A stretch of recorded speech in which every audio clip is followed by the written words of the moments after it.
Check 1, 2.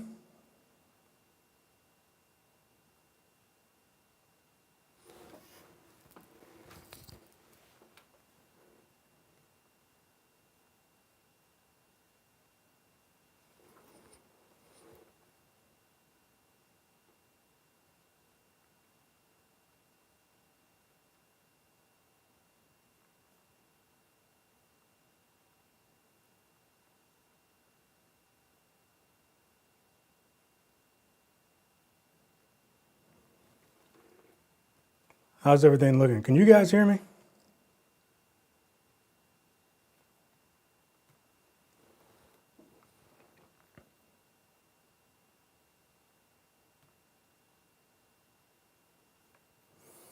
Maybe I had to do that.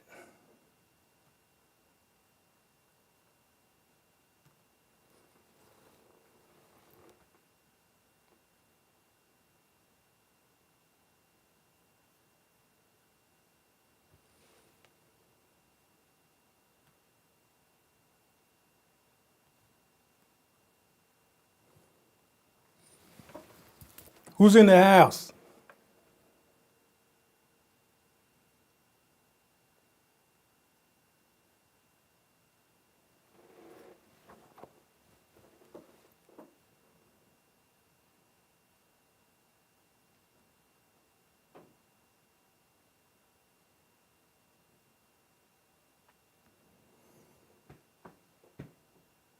Skip's here, Gil's here, Philip's here.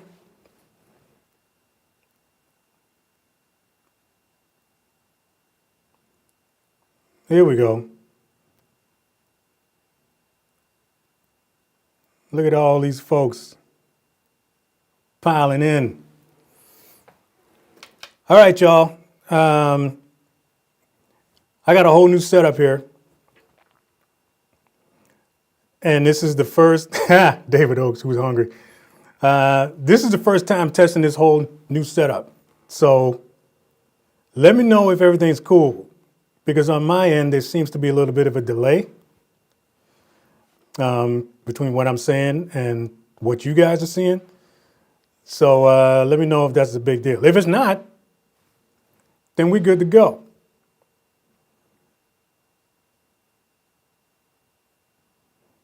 Wow, man, look at all these people have been waiting at the door. Another thing that you guys might experience is the occasional tiny little freeze. We're streaming in at 1080p here, so you might get a little bit of a, it's my mic pack. We might get a little bit of occasional freeze here, but I can see myself,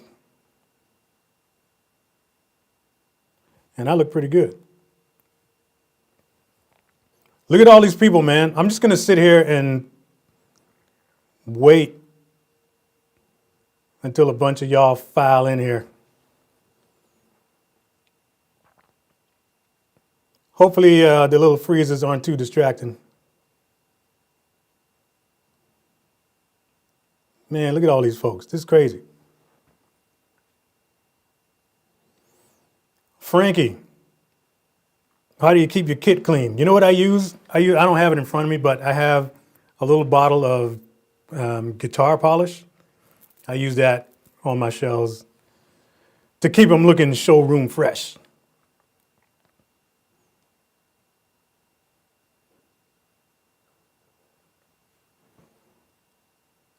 So yeah, y'all, this is the first stream with the new setup.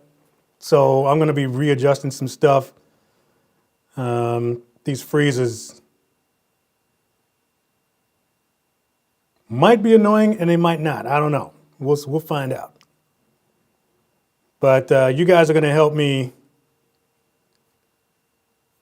figure out what's happening here. All these little technical difficulties, and then we'll figure this out for the next time. But for right now, no pressure, man. We're here till 4 o'clock.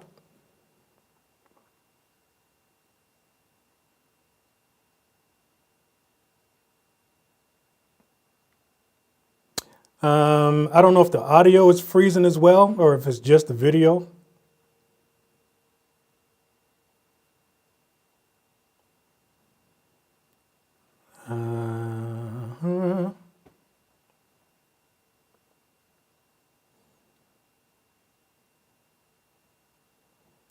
Look at all these folks. The vintage 1973, thank you very much. Keep myself well groomed out here. Jebestein, is that your name? What? Who just gave me $40? $50. Thanks for that, Top Chat.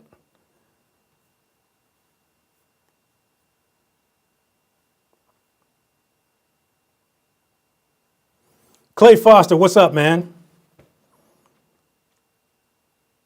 He said he just put his first double stroke roll in a song. The education I've received here at Rob Brown's Beatdown Academy for Responsible Grooving. You know what? Might trademark that name. Yeah, man, listen. These freezes are something I'm going to have to deal with. It's a setting somewhere. Hopefully it's not too distracting. It's bugging me, but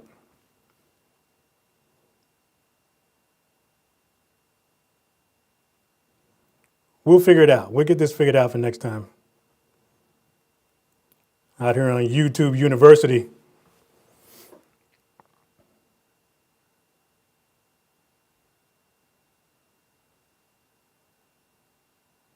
Joseph Smith, how do I adjust my 12-inch tom with L-rod arms for a 22-inch bass drum? It rubs up against the kick. You know what, man? Sometimes your only option is to mount it off a stand. Get yourself a sturdy cymbal stand. Like if your stands are sturdy enough, you might have to mount it off of a cymbal stand. You get a little more flexible adjustment there when you do that. You're gonna have to fiddle around with it, like if you got your 8 and your 10 up there as well, but you can put it off of a stand and tilt it so that it's not, you know, so much of an obstruction with your bass drum. Jebestein says to reduce the bit rate. It's low, man. I adjusted the bit rate down to like 3,000 or something like that. The recommended is supposed to be between 4,000 and 6,000. I think if I do that, it'll start freezing even more. But we'll figure it out.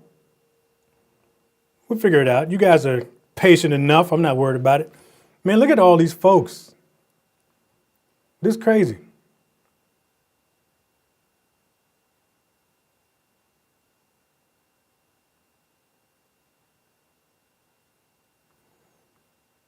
Who else is here?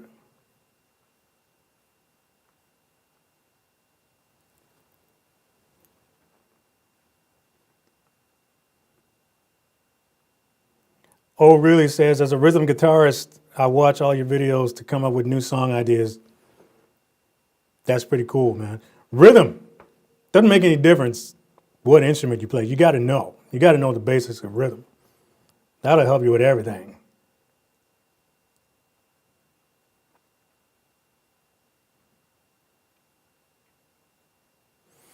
Gil Flores says, I'm sure our buddies at DRUMEO could help with the technical difficulty. I'm sure they could.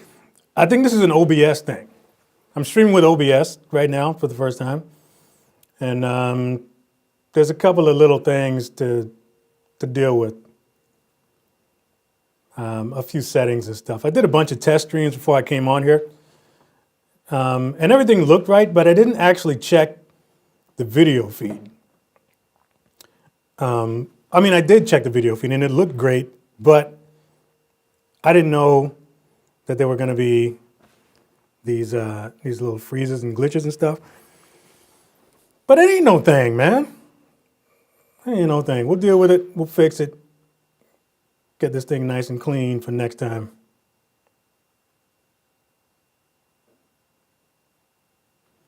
I'm just trying to keep up with these comments. I got a lot more stuff to show y'all. I'm just trying to, I don't want to miss too many comments here. So I'm going to sit on these for a little bit. We're here till 4 o'clock. We're just hanging out.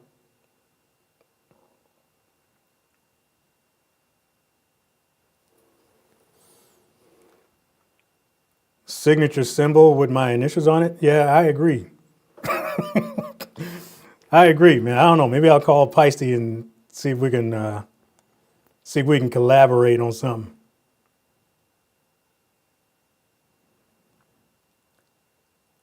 Ski Haven Marine. Do you recommend using an eighth note click when practicing at slow tempos? Or is that a crutch? That's not a crutch at all. It's actually a really good idea. Subdividing slow tempos is a great idea for helping you sort of develop the internal thing that you need to develop when playing slower tempos. So you can do eighths, you can do sixteenths, you can even do triplets if you want. It's always a good idea to subdivide slow tempos.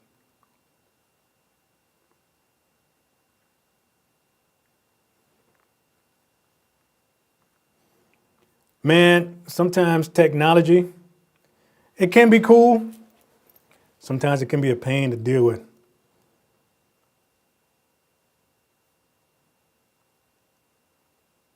But hey, I don't see none of y'all complaining, so I'm all right for now.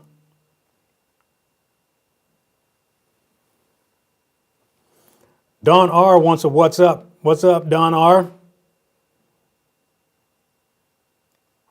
How's that?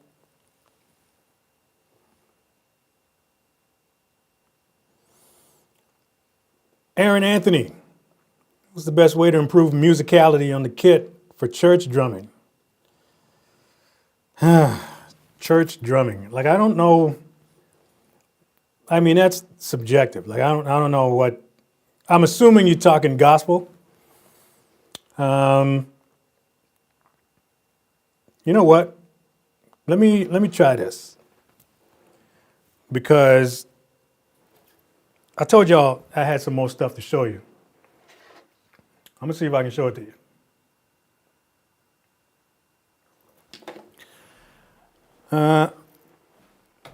Do me a favor, y'all. Let me know how these drums sound. Turn off this mic.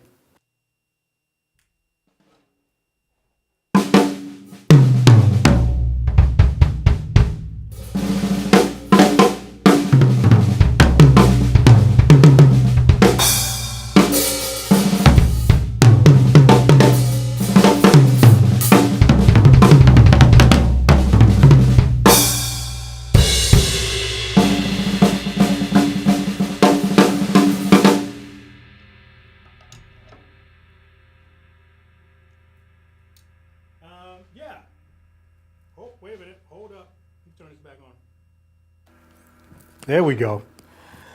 As far as musicality for church drumming, first of all, don't think of it as being specific to one, particular genre of music. It's all the same language applicable to whatever it is that you're playing. There's a lot of different ways that you can work on your musicality. But as far as, I'm just gonna, let's just assume you're talking about gospel drumming here. The whole thing about gospel drumming, I got a love-hate relationship with it because a lot of it is just, what many would consider just linear chops, right? It's just playing in a straight line. To me, it sounds like an exercise. It's how I used to practice when I was younger. Like I would do these, 5, 10, 15-minute drills on the kit, and I would just run sixteenths and triplets on the drums. To me, man, that's kind of all that it is. So let me, give me 1 second. Let me try this. What are we at, 90? Let me give this a little more.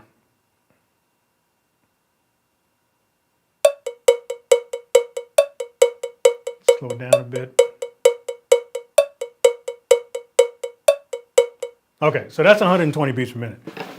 One thing that I used to do is I would just use singles and doubles and just work my way around the drums that way. And it was more of a flow thing for me. It's something that I got inspired by a lot of the old jazz drummers and how they would just flow across the drums like water. What am I looking at? Yeah. Yeah, they would just kind of flow across the drums, and it was pretty inspiring to watch. So I kind of turned that into an exercise, and I thought, let me see if I can just do some drills where I'm just running doubles and singles and different combinations, hand and foot combinations around the drums in straight 16th notes. And the object of the game for me when I was doing those exercises was to try not to miss one single 16th. So if I was playing for 15 minutes straight, I want to play straight 16th notes without missing one. Like I wanted to play every single one in that subdivision. So this is basically what I would do in a nutshell. Turn this up. Wait, hold on, let me mute this mic.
Yeah, so I gotta remember to do that, man. So that's basically what I would do. I'm bringing that up because the whole thing with gospel drumming is that's what it is in a nutshell, right? I'm not saying I'm an expert at it, but from a foundational standpoint, that's all it is. It's just playing a bunch of 16ths really fast in a straight line. And that's why I get bored with it super quick, because it sounds like, you know, how I used to practice. So when I was doing it up tempo,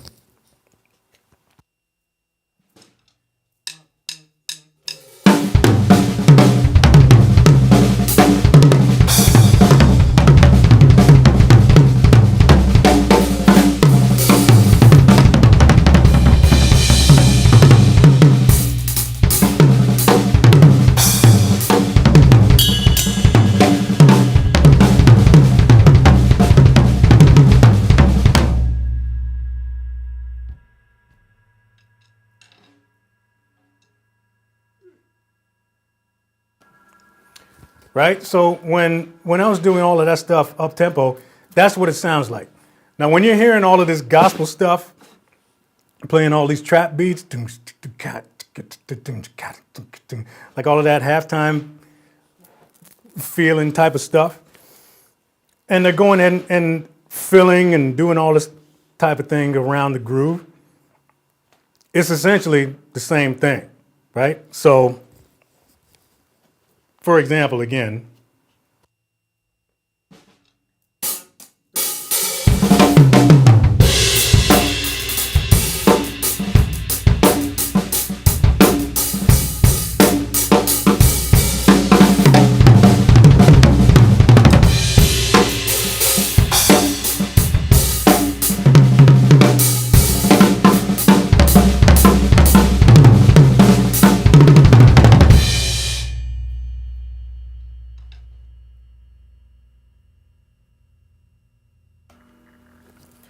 and that's why I get bored with it when I listen to it, because it all sounds like an exercise to me. right? So anyways, to answer your question, the best way to develop that musicality is just to do that. Like, I don't know how comfortable you are yet, you know, playing singles and doubles and hand and foot combinations, but it's just a bunch of that. It's just a bunch of doing that. You're not necessarily playing anything specific when you do that. You know what I mean? Like the whole idea behind it is to improvise. So it's more about the sticking than anything else. A lot of it after a while becomes just sort of muscle memory. And it gets pretty easy after a while. So I mean, I don't want to discount the technical skill that it takes to do it, because you do have to be at a fairly certain level to be able to do that stuff successfully. But it doesn't sound like music to me. It just sounds like an exercise. It sounds like a bunch of 16ths in 30 seconds or triplets in a straight line. So there's, you know, I know I sound like an OG here, but I'm just telling you like it is. That's just how I see it. But if you want to practice that, go ahead and do that. Just turn on a click and just start working just random, you know, singles, doubles, and hand and foot stuff until you can get that whole thing happening. Do that straight feel and do it also with the triplet feel. So make sure you're running 16ths in 30 seconds and then also run triplets to get all that happening. Go. Let's go back over here.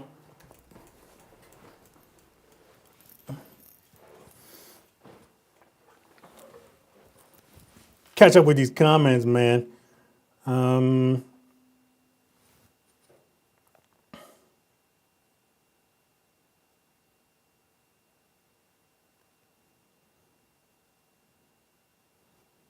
Tony's Place. So the looks and sounds fine on my end. That's good. Give me any feedback that y'all got with this stream, and I'll have to keep it in mind for the next one. But hey, Jim Barcelona, what's up, man?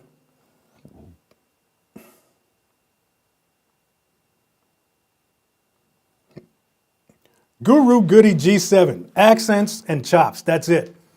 That's basically it. Sorry, I mean, I don't want to disrespect nobody, but you know, I just get really bored with this stuff after like a few seconds. So, anywho, moving on.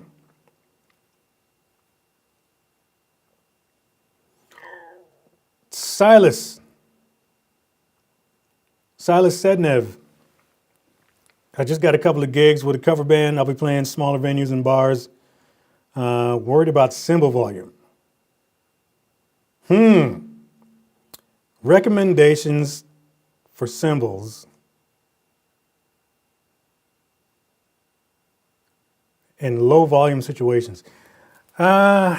Man, it's going to take a lot of effort on your part. You're going to have to readjust how you hit them, first of all. But I would, if you can, I suppose if I was going to recommend anything, get them as dry as possible. So one thing that you can do, I don't have any moon gels handy, but these are the same thing. Moon gels, this is Evan's version of the moon gel. These are actually pretty awesome. But yeah, one thing you can do is just dry up your cymbals as much as possible. They're not going to sound as good as you would like. But here's a pro tip for you. If you need to dry up your cymbals, all you got to do is take one of these joints and stick it on your cymbal. Let me show you what I'm talking about.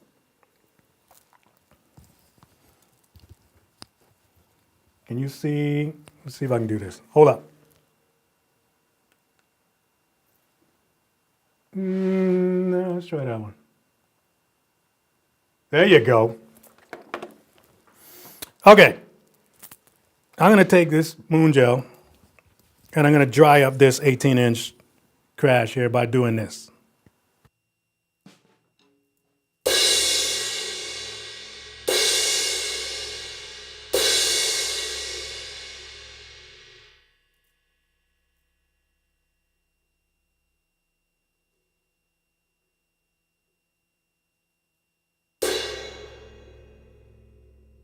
Too much.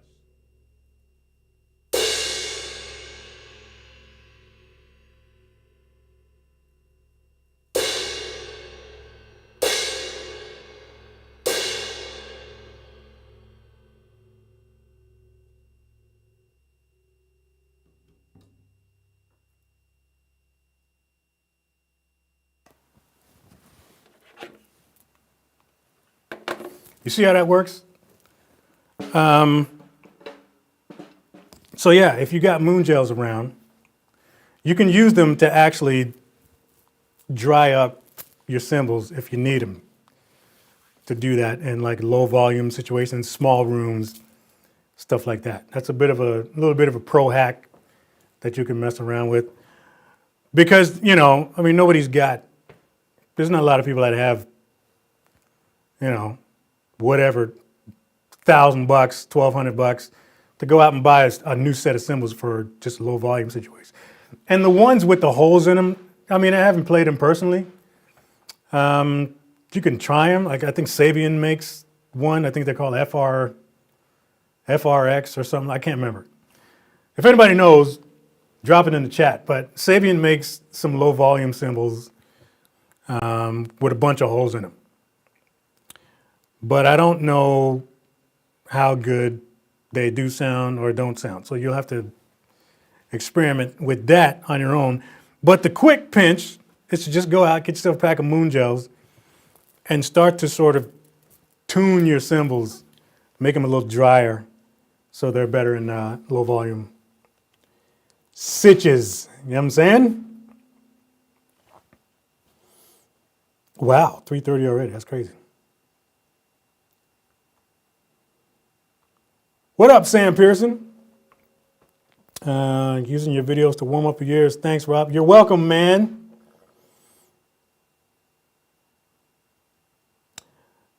Sorry, that's the downside of including demonstrations now with these live streams. I'm missing a lot of comments, but I'm seeing all of y'all. So keep it coming.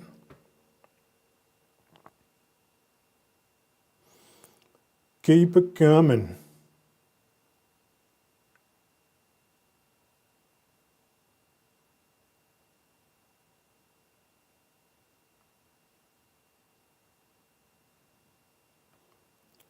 Trippy Red wants to know my thoughts on open-handed playing. Open-handed playing is friggin' awesome. I love it. I don't do it all the time. I don't think I do it often enough, but I do sneak it in there every once in a while. For those of y'all that aren't, you know what, let me turn around and let me do this. Ugh. If you're not familiar with open-handed playing, normally, you know, when we're playing the drums, right-handed playing, we're this way, right? Hands are crossed over, right hand on the hats, left hand on the snare. Open-handed playing, boom, switches it up this way. A lot of lefties that play right-handed kits will go this way, adapt to a right-handed kit.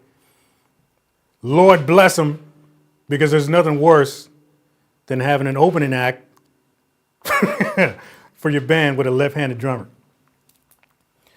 Because, you know, they got to flip, everything's got to be a mirror image of what you got. So now you got to flip everything back over. So for you lefties out there that are able to play open-handed on right-handed kits, we appreciate you. But that's the whole thing. Like I said, I love it. It's a different way. It kind of forces you to sort of reinterpret things that you're normally used to playing this way, because now you're playing this way, right? So for fills and all that type of stuff, it's going to be a little weird at first. But, I mean, the thing that I love about open-handed playing is for grooves. Like if you're watching like a Carter Beauford or, you know, Simon Phillips, any one of those cats, if you're watching those guys play, you notice that there are things that you're hearing them play that if you try to play it this way, it's going to feel weird because it's just sort of not set up to be played that way. When you're playing open-handed, it leaves a lot more possibilities for accents, especially on the hi-hats. This is one of the things I love about Carter's playing. When he's playing grooves that have sort of a 16th note feel, you know, you can, like when you're playing open-handed, you can really mess around with sort of the accents on the hi-hats in ways that would be difficult or weird to do this way. So let me give you an example.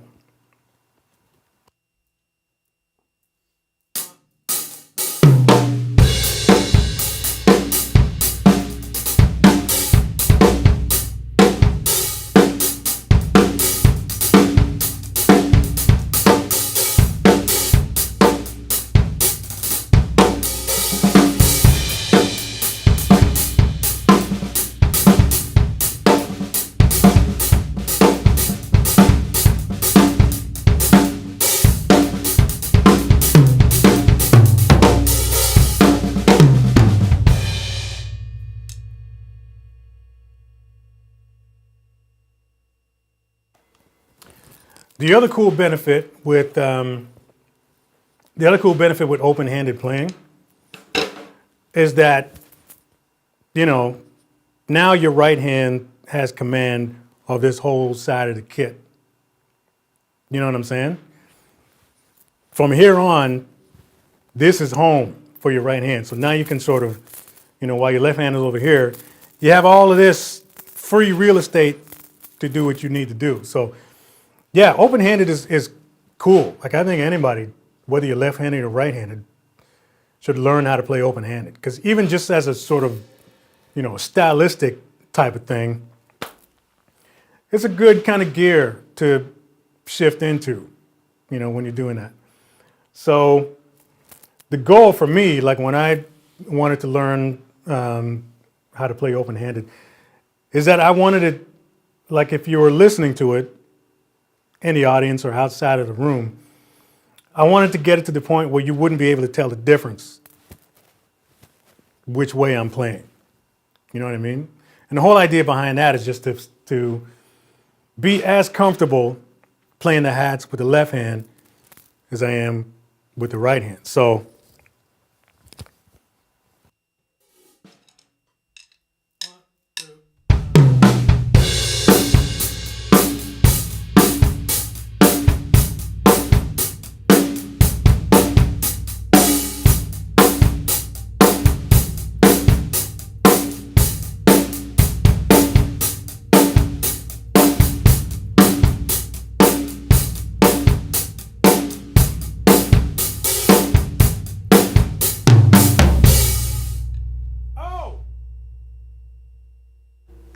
that's another thing about open-handed playing.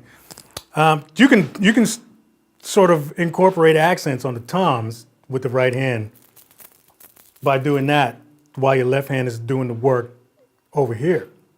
Again, it's another thing that would feel weird if you're playing, you know, traditionally cross-handed like this.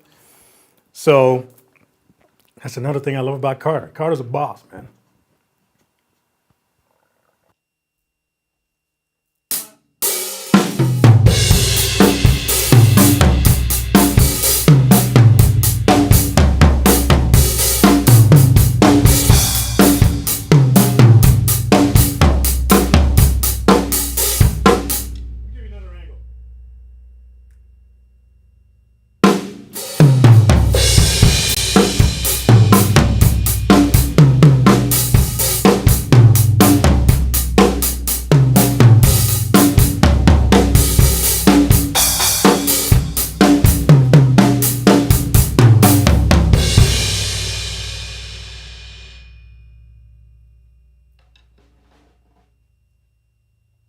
cool that is?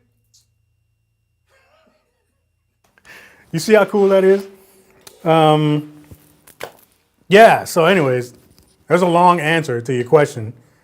But if there's anyone watching right now that's never explored open-handed playing, do it. Do it.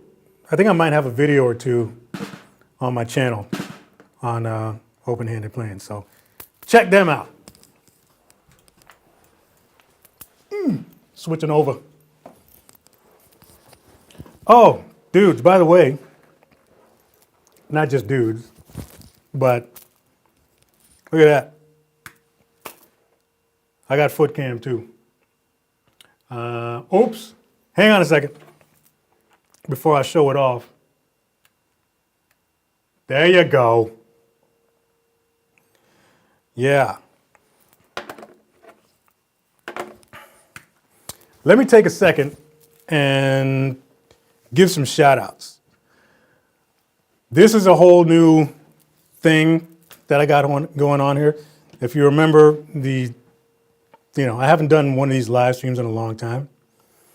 One of the reasons is because I really wanted to step my game up with the live streams, and the whole goal for me was to be able to do this. Like, I wanted to stream from the kit so that I could actually give you guys like proper demonstrations as opposed to just sitting on a practice pad. So it was a long hiatus, but there was a lot of stuff that I needed to get.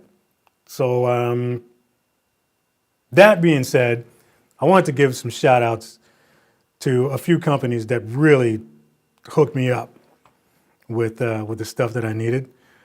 I'm stacked, man. Like, I got everything that I need here. I'm not the techiest type of dude, so it's taken a little bit to get it all together with the audio and the video and all that stuff. So first of all, I want to give a shout out to PreSonus, my man Dustin over there at PreSonus, that hooked me up with the new module, the new interface, I should say. I have that. I have a Relevator IO44 that I'm actually using here. This is not a paid advert. I'm just letting y'all know what I got. I'll probably do a full walkthrough maybe next week of my whole setup. So yeah, shout out to PreSonus for the new audio interface. Shout out to OBSBot. The cameras that I'm using are from a company called OBSBot. You may have seen these cameras around before, but these are boss, killer, tiny little cameras. And as you've seen, I got 3 of them. So there's that one. And then the one I'm talking to you here. And then I also have a foot cam. But yeah, these are 3 of the same OBSBot cameras. They're called the Tail Air. And they really sort of helped me to do what I wanted to do. Multiple angles is what I wanted to do. So shout out to OBSBot as well. And who else? There was somebody else, but I can't remember right now. But when I do, I'll let you know. So anyways, new things, new year, new things. Let me catch up with some of these here comments before I run out of time.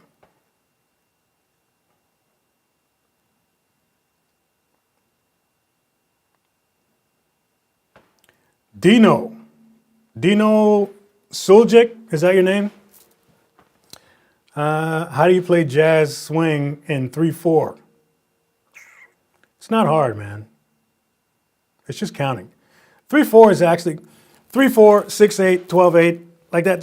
They're all my favorite time signatures because they're super comfortable to play, like really comfortable. Am I on camera too here? Oops, there we go. Sorry about that. Yeah, 3/4 is a very comfortable time signature to play, and it's not hard at all. I mean, it's just 1, 2, 3, 1, 2, 3. So if you've heard the term spang-a-lang, dang, dang, dang, spang-a-lang, spang-a-lang, spang-a-lang, on the ride cymbal.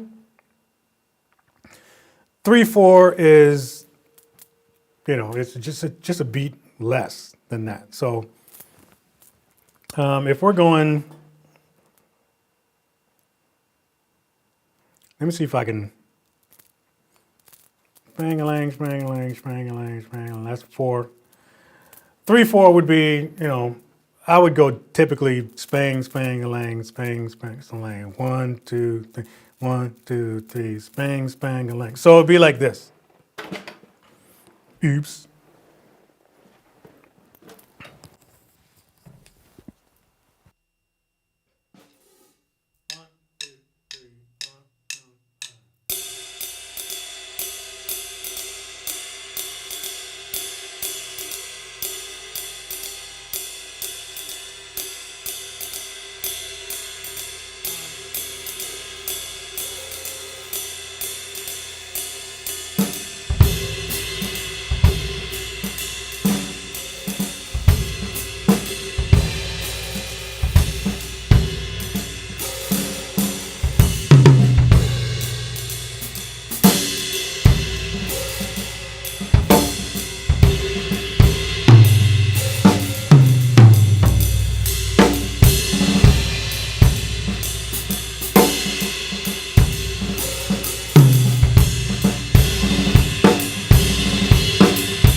So yeah, I would,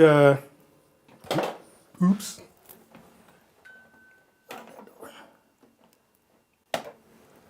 Sorry about that. I would start there. Spang, spang-a-lang, spang, spang-a-lang. That's the essence of 3/4. Get that down first on the ride. And then, it's hard to answer without going into too much detail, but there's really no short answer for it. But it starts there. Spang, spang-a-lang, spang, spang-a-lang, spang, spang-a-lang. Remember that phrase and then learn it on the ride. And you're good to go.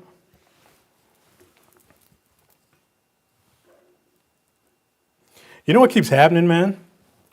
I got my foot cam down here, and I gotta remember that it's down there because I keep kicking the friggin' thing over.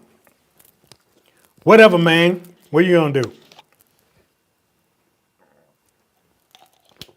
Who else is in there?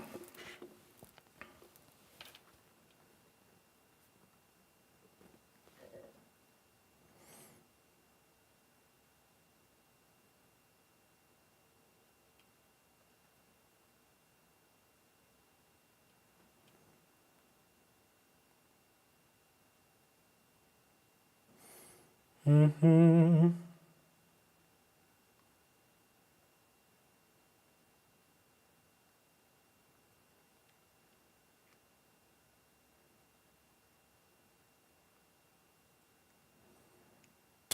Look at all these. Just catching up, y'all. Just catching up. And I'm doing these demonstrations. I miss a lot of comments, so I'm just seeing who else filed up in there.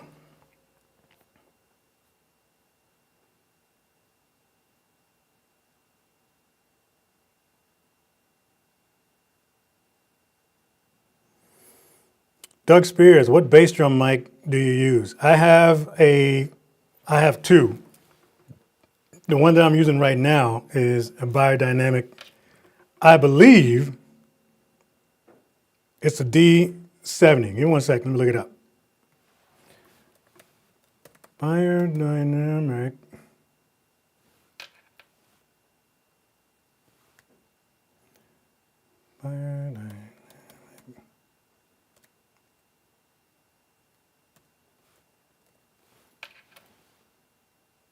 Yeah. I'm using a Biodynamic TG D70 on this kit that you're hearing, and then the one that I gig with is a Beta 52. Beta 52 is like, for me, it's the ultimate kick mic. I like the low end thump that you get out of it. Like, it's just a nice chunky mic. And it's cool, you know, if you, whether you put it on a stand or whether you stick it inside the bass drum. Those mics are cool.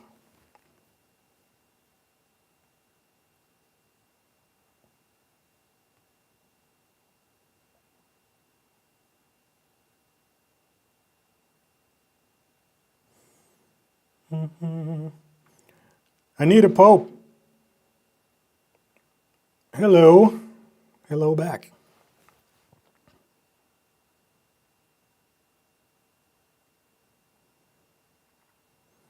I see Debbie Deb made it. I knew I'd see you here. Frank Beagle, what's up? Holy, man. It's 9 minutes to 4. That's crazy. We only got a couple minutes left, y'all. This hour flew by. It goes by a lot quicker when you're on the kit.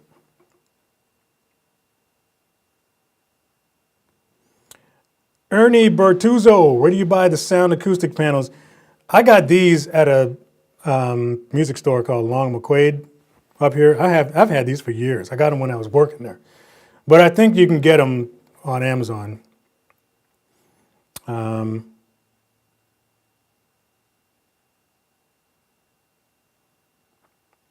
Yeah, there's all kinds of different types that you can get on Amazon. They all do the same thing, so you don't have to, you know. These are not for, a lot of people think these are for soundproofing. They're not, really. They're just to sort of absorb a lot of the reverb that was bouncing around when I first set up drums down here. They're kind of bouncing off the walls. These really help just to get a cleaner sound on the mics. But yeah, you can get stuff like this on Amazon. Probably pretty cheap.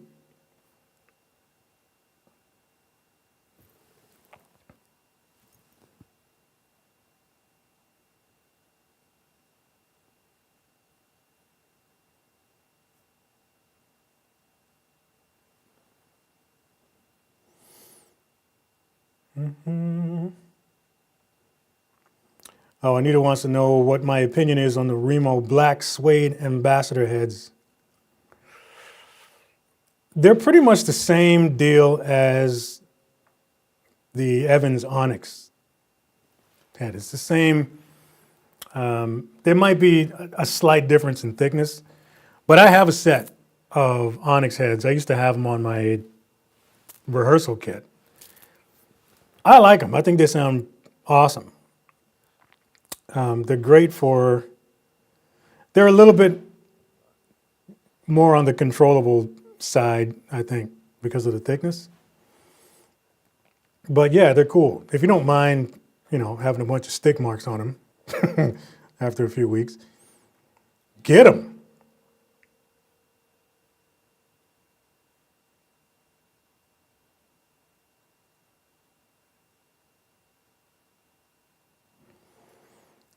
Daniel McGee, backrests for drum stools, good or bad?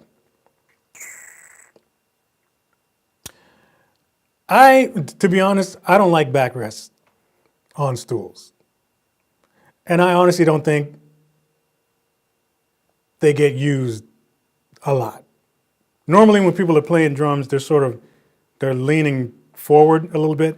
Nobody's really kind of sitting back and playing, at least not that I've seen. The worst back I've ever seen on a drum throne, Pearl had one. I can't remember the name of it, but it was this sort of teardrop shaped back that pressed up against your spine.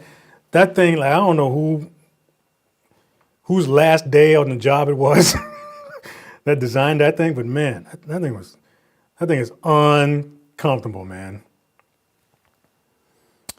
Yeah, I don't like backs on drum stools. I would rather, you know, if it's about saving your back or whatever, I like the ahead thrones. The one that I gig with is called a spinal glide. It's got a little channel up the middle and just relieves the pressure on your spine. You can play for a long period of time with no back pain. It's sort of the more affordable version of the Carmichael throne, if you've seen those things.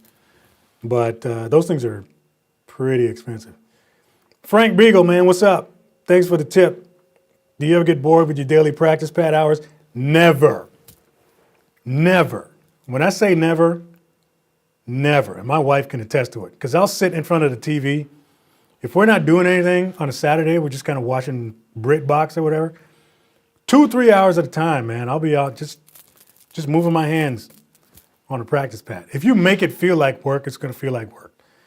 But I do all my pad work in front of the TV, so it doesn't feel like work at all. I never get bored.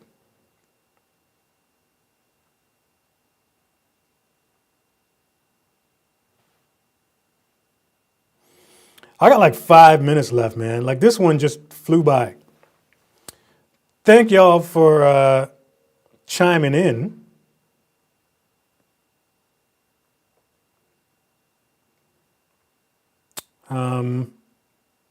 Yeah, it's the first time I've done one of these in a very long time. And like I said, it's because there's a lot of upgrades that I wanted to do before I did another one. And I think I'm almost dialed in. There's a couple of things I got to figure out yet, but I dig this. Like I like being able to show y'all stuff on the drums. I haven't done any today, but you know, I'm also able to play along with tracks and stuff. I got a couple of queued up here. I haven't. I need to spend more time just checking the levels on that, but yeah, you know, I'm able to play along the tracks now and stuff. I can get the click going, as you heard earlier. So yeah, man, I'm stacked. I'm good. I like this. This is a cool setup. This is how I wanted to live stream for y'all. So as we do more of these, this is what you're gonna see. And it's free. So if you feel like dropping a tip, if you find all of this stuff helpful, go ahead and drop a tip. Like my man Frank Beagle, Sam Pearson, who else? Clay Foster. Thank you all for the tip. I'm gonna land this plane, man. This felt like it was too short, but an hour seems good. Dino, thanks for the compliment. You have a great feel on the drums. Never stop. I don't plan to. As long as I can swing a stick, I'm going to be swinging sticks. Man, I tell you that right now. Right now. Let me catch a couple of last minute questions here. Debola, what overhead mic stands do you use? I can't remember the brand name of these, but they weren't expensive. They're probably like, I don't know. They might have been 40, 50 bucks a piece. Overhead stands are kind of universal. They're kind of all the same. So, you know, whichever one you end up going with, you should be fine. They got the 3 legs on the bottom. You just kind of fold them out, and they're good. Man, I got all these people chiming in from like, you know what? I'm going to do, because it's been such a while before since I did the last one. Let me just, for the last 5 minutes, hey, Oscar, what's up? Yeah, I'm still working with Jacob. I work with him a lot. He's a good friend of mine. Let me take the last 5 minutes. I want everybody to chime in on where you're from. Because it used to trip me out to see all these people from all over the planet. So real quick, just drop your name and let me know where you're coming from. You got 5 minutes. Let's go. Jeremy, Wisconsin. Paradiddle from Tennessee. Stone from Poland. Al from Heidelberg, MS. What is that? Missouri? Mississippi? One of them. Netherlands, France, Chicago, Pittsburgh, Ecuador. What? Vienna. Eastern Quebec, Tennessee. Oh my gosh, look at this. Man, I can't even keep up. Fellow Torontonian here. Belgrade, Serbia. Staten Island, New York. South Africa, Nebraska, Pittsburgh. Holla from Minnesota, what's up? Joseph from London. Keep them coming. Hoosier, where's that? Big Clatter, I know who you are. Finland, Queens, New York. Auburn, Washington. Rohan from Jamaica. Yeah, you're here all the time, man. I know who you are. Atlanta, who else is here? Couple more minutes, man. Let's keep them coming. Rock and Ross from Arizona. I know you're a regular.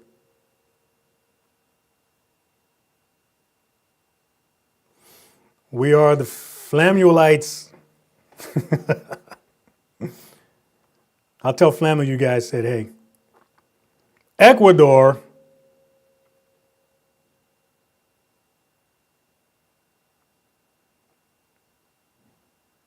We got a few Canadians in the house. Montreal. Quick thoughts on the snare side, 500. I like them thin, man. 300, 200. That's how I roll. Luxembourg.